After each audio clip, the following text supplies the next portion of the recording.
Hello hello, bienvenue dans Et si on avançait, le podcast qui te tire vers le haut. Je suis Marielle, consultante en organisation et en productivité et ma mission est de t'aider à gagner en efficacité au quotidien. Dans ce podcast, je partage avec toi chaque semaine des conseils et des astuces, mais aussi quelques réflexions afin que tu puisses gérer au mieux cette belle ressource qui est ton temps et enfin avancer sur les projets qui te tiennent à cœur. Hello, bienvenue dans ce nouvel épisode, je suis ravie de vous retrouver, nous sommes à l'épisode 78 et aujourd'hui nous allons parler de 10 façons de se dégager du temps au quotidien. Mais avant de commencer, je vais comme d'habitude prendre le temps de faire une petite dédicace à quelqu'un qui a pris le temps de laisser un avis sur le podcast et aujourd'hui c'est Estelle 40 qui est à l'honneur tout simplement. Elle dit sur Apple Podcast, enfin un podcast d'organisation qui ne nous parle pas tel un politicien avec des pauses tous les 2 mots. J'adore. Merci pour tous tes conseils très avisés. Alors Estelle, ton commentaire m'a fait sourire parce que en fait c'est aussi ma vision des choses. J'ai envie de dédramatiser un peu l'organisation parce que je sais que pour certaines personnes c'est un sujet barbant ou contraignant et vu que pour moi c'est carrément une passion, mon but c'est de pouvoir le véhiculer de manière simple et puis sans se prendre la tête en fait, en respectant également ma personnalité. Donc je suis contente si ça vous plaît que je présente les choses comme ça et merci à toi Estelle du coup d'avoir pris le temps de laisser ce commentaire. Maintenant, revenons à notre sujet du jour. Si vous êtes adepte du je n'ai pas le temps en ce moment ou alors depuis toujours en fait, que vous vous sentez un peu débordé, que vous dites souvent j'ai pas le temps, j'ai pas eu le temps, cet épisode il est peut-être pour vous parce que cette phrase elle peut être très dramatique. Elle est dramatique quand finalement derrière le je n'ai pas le temps se trouvent finalement des choses qui sont importantes pour vous.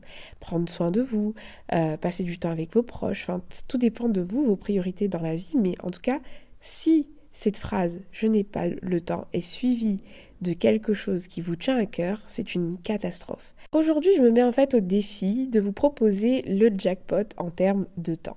Alors oui, parce que je sais que c'est le rêve de beaucoup de personnes, avoir du temps, plus vous avez peut-être déjà entendu ou même vous-même déjà exprimé ce besoin. Ah, j'aimerais trop avoir une journée entre le lundi et le dimanche, ou alors j'aimerais bien avoir une journée de 48 heures, etc.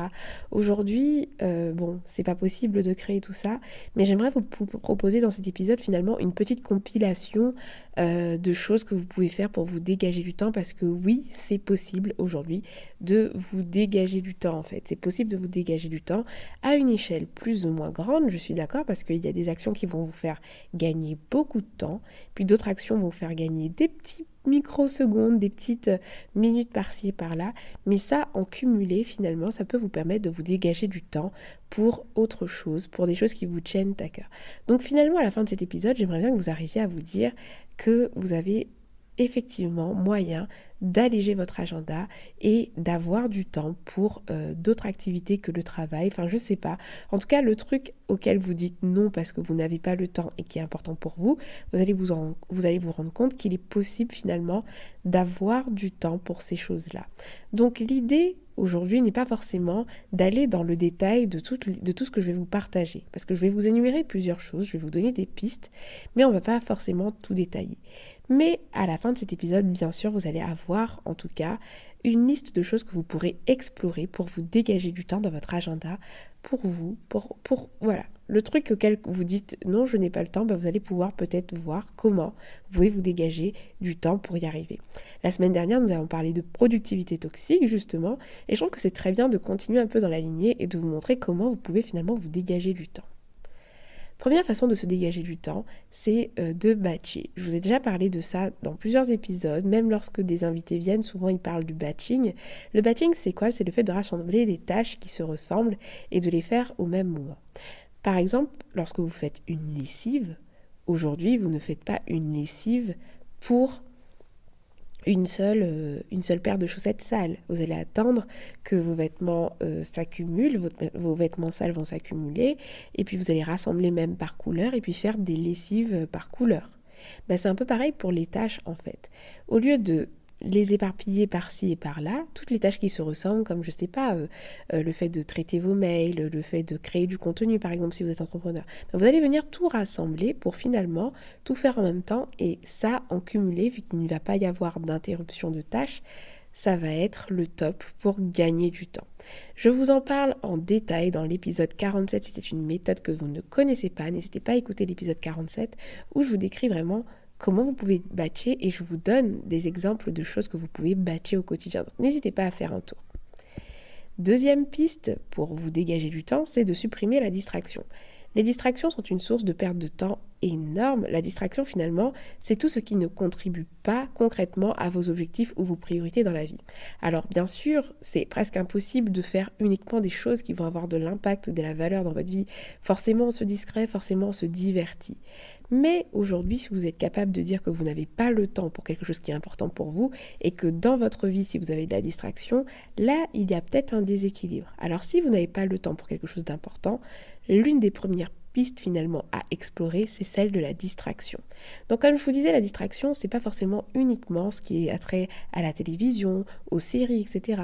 Ça peut être également même les personnes chronophages en fait autour de vous. Tout ce qui peut vous prendre du temps alors que ça ne devrait pas vous prendre autant de temps en fait.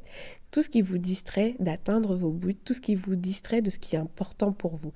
Donc si ce sont les réseaux sociaux, il va falloir diminuer finalement votre présence sur les réseaux sociaux.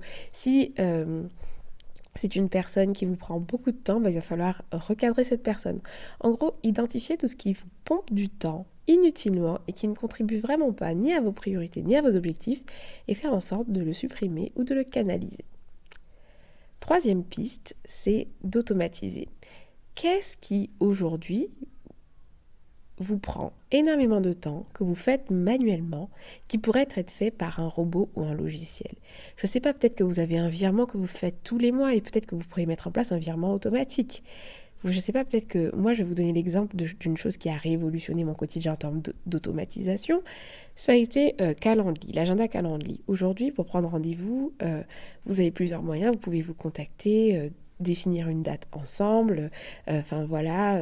Bonjour, tu es disponible à quelle heure? Ok, on va faire ça. Et puis en plus, on va générer le lien Zoom, etc. Il faut le créer. Et Calendly est un logiciel qui permet de, par exemple, pouvoir réserver des rendez-vous automatiquement. C'est-à-dire que quelqu'un, vous lui envoyez le lien de votre calendrier et il va avoir accès uniquement aux plages de disponibilité que vous aurez vous-même paramétrées. Et cette personne pourra sélectionner le créneau qui lui convient. Ce créneau qu'il va sélectionner va sélectionner chez vous générer chez vous un rendez-vous automatiquement dans votre agenda. Ça va générer également un lien si vous connectez à Zoom. Enfin bref, Calendly fait aujourd'hui tellement de choses et c'est tellement précieux, je gagne un temps fou. Et donc j'ai automatisé ma prise de rendez-vous à travers Calendly. Ça me coûte quelques euros par mois, mais c'est un gain de temps énorme parce que si je fais en cumul tous les appels découverts, tous les coachings, toutes les choses en fait que je peux avoir à faire en termes de rendez-vous aujourd'hui, si je ne passais pas par Calendly, c'est plusieurs heures finalement de travail, de paramétrage, de création de rendez-vous que je en cumul finalement que j'aurai sur mon planning alors qu'aujourd'hui je peux m'en débarrasser facilement. Donc qu'est-ce que vous pouvez automatiser aujourd'hui? Qu'est-ce que vous faites manuellement que vous pouvez automatiser ou confier à un robot ou à un logiciel? Posez-vous cette question et puis si vous en avez la possibilité, mettez-le en place dès que possible. Quatrième piste, abandonner le perfectionnisme ou pour embrasser finalement l'essentialisme. On en a parlé la semaine dernière. Le perfectionnisme, franchement, on peut les lire. Meilleure source de perte de temps, de tous les temps, vraiment. Le perfectionnisme, malheureusement, c'est quelque chose dont beaucoup de personnes sont victimes. Alors ce n'est pas un drame, j'aime pas dramatiser les choses, mais c'est vrai que quand on est perfectionniste, on a tendance à perdre beaucoup plus de temps que quelqu'un d'autre qui va tout de suite aller à l'essentiel. Donc pour ça, vraiment, j'ai fait quelques épisodes là-dessus. N'hésitez pas à vous renseigner également. Je crois que l'un de mes premiers épisodes, je crois que c'est l'épisode 20, je suis pas sûre, mais je crois que je parle de perfectionnisme, donc n'hésitez pas à l'écouter. Et je vous encourage vraiment, si vous souhaitez gagner du temps, si vous travaillez actuellement sur un projet, arrêtez les chichis, arrêtez les peaufinages, définissez vraiment un objectif clair et allez à l'essentiel. Pensez résultat avant chichi, en fait, avant petites choses, etc. Parce que vous allez voir un truc, moi j'ai constaté quelque chose. Je suis une ancienne perfectionniste. Aujourd'hui, je m'en suis débarrassée et je suis vraiment très très fière de moi. Je sais pas, le processus il a été long, mais aujourd'hui vraiment je sais que je ne suis plus perfectionniste du tout. Et vous savez ce qui m'a à chaque fois chamboulée, c'est de voir que d'autres personnes réussissaient facilement en se simplifiant la vie, en ne faisant pas de chichi, etc. Et ils y arrivaient. Pourquoi? Parce que ce sont des personnes en fait qui ne mettaient pas l'accent sur les chichis, les détails, mais il mettait l'accent sur le résultat. Alors bien sûr, j'ai toujours cette sensibilité du travail bien fait, j'aime bien les choses belles, etc. Je ne vous demande pas d'abandonner l'amour du travail bien fait, bien au contraire. C'est ce que j'explique également dans l'épisode que j'ai fait sur le perfectionnisme. Ce que je dis, c'est qu'aujourd'hui, il y a pas mal de chichis, de peaufinage qui nous prennent du temps pour rien. Parce que finalement, ces choses, il n'y a que vous qui les verrez. Vous savez de quoi je parle en fait. Vous savez les petits trucs où vous sentez quand vous dépassez finalement le stade de je fais quelque chose et le stade de là je suis en train d'abuser avec mon perfectionnisme. Donc franchement, ça se travaille, mais le but c'est d'essayer d'embrasser l'essentialisme pour essayer de ne pas se surcharger non plus à faire beaucoup de choses dans le détail et finalement perdre pas mal de temps. Je donne l'exemple d'un PowerPoint que vous allez faire, je sais pas, pour une présentation. Au bout d'un moment, voilà, pas la peine de faire de 40 000 animations à moins que vous ayez le temps, mais là, on est dans un contexte où on n'a pas le temps et on veut s'en dégager. Donc quand on veut se dégager du temps, bye bye perfectionnisme. Alors c'est facile à dire comme ça, je sais, mais c'est une piste que je vous donne. Si c'est dans la liste, alors peut-être que c'est un travail que vous allez faire sur vous pour pouvoir sortir de ce perfectionnisme, peut-être vous faire accompagner pour finalement vous dégager du temps. 5e façon de gagner du temps au quotidien, c'est de consommer moins d'informations. L'information que vous consommez, que ce soit là par exemple vous écoutez un podcast, vous allez peut-être en écouter un autre, vous allez consommer du contenu sur Instagram, sur des blogs, etc. Plus vous consommez des informations, plus votre cerveau il est stimulé, plus vous allez avoir envie de créer des choses, de modifier des choses dans vos projets, dans votre business, dans votre vie, et plus vous allez avoir une to-do list qui va s'allonger. Alors c'est bien de consommer du contenu, mais si vous êtes actuellement débordé, il va peut-être falloir justement fermer cette vanne de consommation d'informations pour prendre le temps de digérer et d'appliquer déjà ce que vous avez déjà consommé. Il faut se dire que vous n'allez rien manquer. Honnêtement, l'information sera toujours disponible. Mais il y a un temps pour tout. Et parfois, peut-être que quand on est déséquilibré en termes de consommation de contenu, on devient moins productif et on perd plus de temps qu'autre chose. Donc si vous savez que vous êtes dans une phase de votre vie où vous devez vous dégager du temps pour une raison X ou Y, où vous savez que vous devez passer à l'action pour une raison X ou Y, parce que vous avez tellement consommé de contenu pour une thématique précise et que le moment d'agir est arrivé, juste cessez de consommer de l'information et juste planifiez, agissez. Et le temps de consommation d'information, il arrivera peut-être plus tard, ou alors vous allez peut-être le diminuer, mais en gros, ne passez pas votre vie à consommer de l'information parce que ça peut être finalement contre-productif. Et c'est un moyen également pour vous de gagner du temps. 6e piste de réflexion, c'est de dire non le plus souvent possible, car on ne l'oublie pas, on ne le dit pas assez souvent, mais finalement c'est l'ensemble des oui qu'on peut dire qui vient nous voler du temps dans notre agenda. Personne ne vient et vous bloque du temps. Par exemple, le premier truc qui va vous faire vous prendre du temps, c'est la profession que vous avez choisie, là où vous avez postulé, là où vous travaillez, etc. Ça, vous ne pouvez pas parce que vous avez dit oui, vous avez signé un contrat. Il y a plein de petites choses comme ça où vous signez plein de contrats qui remplissent votre emploi du temps et à vous de voir en fait quel contrat vous devez signer ou quel contrat vous ne devez pas signer, que ce soit les petits contrats, les petits engagements que vous allez avoir avec vos proches, etc. En gros, faites très attention à votre oui. Et si vous avez des doutes, dites non en fait dès du premier coup en fait, pour ne pas avoir de doute, parce que vous avez plus à perdre à dire oui que à dire non en réalité, parce que le non au pire, si vous y réfléchissez et qu'après vous avez envie de faire cette chose là, vous allez pouvoir revenir dessus, mais quand vous dites un oui, c'est plus compliqué de dire non après. Donc peut-être vous mettre en mode non automatique si vous êtes dans une période où vous êtes débordé, et comme ça après voilà, ça vous fait de la place. En tout cas, ça ne vous crée pas de place, mais vous n'allez pas vous en rajouter. 7e piste de réflexion, c'est de mieux communiquer. Vous savez, les échanges interminables qu'on peut avoir par mail, il manque la pièce jointe, ou alors tu peux me préciser telle information, je suis intéressée mais il manque ceci, j'aimerais bien savoir cela. En gros, plus j'ai remarqué quelque chose, plus j'apprends à mieux communiquer, plus j'envoie des mails complets, ou plus je pitch mes choses, mes projets plus clairement, plus c'est facile pour la personne d'en face de pas tergiverser et de ne pas passer par 4 chemins et de me dire clairement si oui ou non, ou de me donner l'information que je demande. Donc la communication, c'est hyper important également pour gagner du temps, parce que franchement je supporte plus, moi je sais pas pour vous, mais les conversations inutiles pour compléter des choses. Vous savez, à l'époque quand j'étais en entreprise et tout, attendre un mail 48 heures par exemple pour juste avoir un élément, bref. Donc plus on soigne sa communication, plus on communique clairement, plus on fait en sorte que la personne ait tous les éléments d'information pour décider, pour analyser une situation sur laquelle on communique, et mieux c'est, on va gagner du temps. Donc là c'est une petite échelle, mais vous allez vous rendre compte qu'au quotidien ça peut être pas mal. Huitième piste, c'est de devenir minimaliste. Alors oui, c'est radical. Bon, je ne dis pas qu'il faut devenir minimaliste, genre dans la totalité, mais en tout cas, vous avez tout à gagner en fait en diminuant par exemple votre nombre de vêtements, vos objets à la maison, parce que vous savez pas le nombre de temps qu'on perd à chercher les choses ou alors à choisir comment on va s'habiller, choisir comment faire ceci. Et si vous devenez minimaliste, si vous réduisez, voilà, vos quantités de choix, etc., vous avez une vraie piste de gain de temps qui finit par être intéressante. Et au cumul, ça peut être vraiment très très intéressant sur du long terme. Donc ça vous permet de retrouver vos affaires plus facilement. Et quand je parle de minimalisme, je ne parle pas que de minimalisme physique, mais je parle également de minimalisme digital. Et le moins de fichiers possible, le moins de... Enfin, en gros, chercher à simplifier au maximum son quotidien pour avoir moins le choix. Parce que vous savez, ce qui fatigue au quotidien, c'est pas tant de faire des choses, mais c'est aussi toutes les micro-décisions que l'on doit prendre. Et c'est pour ça qu'on vous encourage à avoir des habitudes, parce que quand on a des habitudes, par exemple, on ne prend plus trop de décisions, c'est du mécanisme en fait. Et quand on devient minimaliste, moi je sais que je le vois avec mes vêtements, c'est que finalement dans votre garde-robe, par exemple, vous allez avoir uniquement des vêtements que vous aimez, et du coup le choix, il va être vite vu en fait. Vous n'allez pas tergiverser 40 000 minutes pour savoir ce que vous allez mettre. Et puis, pareil, en termes d'espace mental, le fait d'avoir moins de choses, ça a été prouvé également que ça vous permet d'être plus épanoui, d'être plus serein également. Donc, il y a plusieurs pistes finalement avec le minimalisme, au-delà du fait de gagner du temps, mais sur du long terme, en cumul, franchement, ça peut être une vraie source de gain de temps.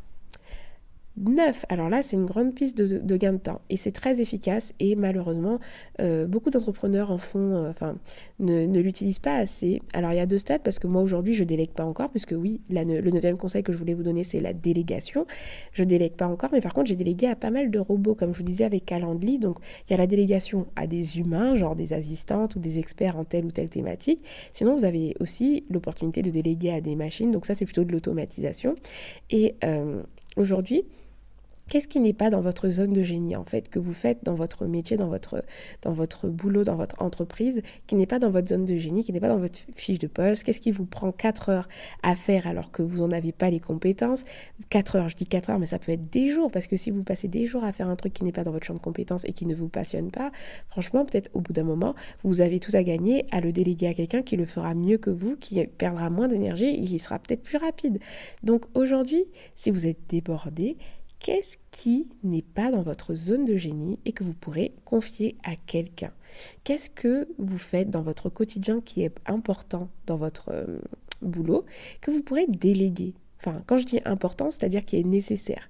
Pas forcément hyper important, du genre quelque chose qui vous revient à vous dans votre champ de compétences et dans votre zone de génie, mais quelque chose qui est important, qui doit exister, mais que vous ne souhaitez plus faire parce que ça vous prend de l'énergie. Donc, si vous êtes débordé aujourd'hui, pensez peut-être à la délégation, et peut-être que des fois on croit que ça va coûter super cher, mais des fois on peut avoir de belles surprises. Moi je sais que j'avais délégué par exemple la création d'articles à un moment donné et ça m'avait pas coûté si cher que ça, mais parce que je m'étais pas renseignée, je pensais que ça allait coûter hyper cher, et peut-être qu'au début de son activité on a envie de garder sa trésorerie pour autre chose, pour la trésorerie, pour investir dans des formations, et finalement si vous creusez, vous allez peut-être trouver des choses qui sont dans votre budget.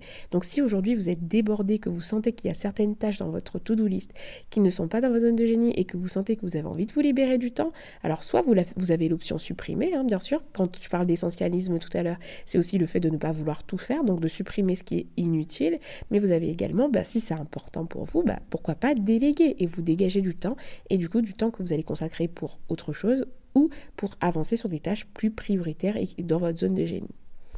10e piste pour vous dégager du temps, c'est d'apprendre les raccourcis. Donc là, on est sur l'aspect micro, parce que du coup, c'est pas quelque chose qui va vous permettre de gagner du temps à une grande échelle, mais par contre, en cumul, quand on sait utiliser les raccourcis en fait d'un logiciel qu'on utilise tout le temps, je sais pas moi, vous êtes tout le temps sur votre ordinateur, vous êtes web entrepreneur, vous écrivez des articles de blog ou vous faites du montage vidéo, franchement quand vous connaissez des raccourcis, ça peut être un réel gain de temps, parce que glisser sa souris pour ouvrir un menu, cliquer et ensuite voilà, enfin tout ça, ça prend finalement beaucoup plus de temps que si vous gardez les doigts sur le clavier et que vous faites, je sais pas, commande plus B, enfin commande CTRL C, CTRL F, vous connaissez les raccourcis, donc cherchez à connaître les raccourcis clavier déjà de votre environnement Mac ou PC, peu importe lequel, et puis si vous utilisez des logiciels tous les jours, c'est-à-dire que vous travaillez sur un logiciel en particulier, apprenez à le maîtriser, apprenez les raccourcis, ça vous permettra de gagner pas mal de temps dans l'utilisation. Donc ça c'est un niveau micro, mais c'est quand même intéressant. Et puis ensuite, pour terminer, un truc bonus, mais qui est vraiment pour le coup bonus, mais c'est que lorsque vous consommez du contenu, n'hésitez pas à l'écouter en vitesse un peu plus accélérée. Sur YouTube ou un podcast, et même sur Netflix maintenant aujourd'hui c'est possible, vous allez voir que vous pouvez regarder des choses en x1.25, x1.5, x1.75, x2, ça dépend des plateformes sur lesquelles vous êtes, et franchement c'est hyper compréhensible. Alors n'hésitez pas à tester, mais si vous regardez en 1.25, vous pouvez bien gagner 5-10 minutes par vidéo, et ça peut être très intéressant si vous aimez consommer du contenu et que vous n'avez pas beaucoup de temps, pensez-y en fait, pensez à regarder en accéléré puisque franchement en x1.25 c'est très compréhensible. Et puis il y a des personnes qui vont très très loin. Moi je sais qu'aujourd'hui en x2 je comprends tout à fait. Donc ça veut dire que une vidéo que je vais regarder de 40 minutes, je peux la regarder en 20 minutes parce que j'arrive à assimiler des informations en x2. Donc là c'est une piste bonus, mais finalement en cumulé, par-ci et par-là, vous pouvez gagner pas mal de temps. Donc en gros, franchement, dans cet épisode, le but n'était pas de vous donner des techniques très très précises. C'était vraiment pour vous montrer toutes les pistes qui étaient possibles pour se dégager au quotidien. 11 opportunités de gagner du temps au quotidien, rien que ça. Et franchement, ne les négligez pas en fait. Si vous êtes vraiment à court de temps, choisissez une ou deux pistes parmi cette liste et commencez à travailler à fond, de sorte à les mettre en place et vous allez voir que vous allez certainement gagner du temps. Moi, c'est comme ça que je gagne du temps au quotidien. Et voilà, je voulais vous partager en tout cas ces choses et j'espère que ça vous aidera. Sinon, merci à vous d'avoir écouté cet épisode jusqu'ici et je vous donne rendez-vous au prochain épisode. Ciao, ciao!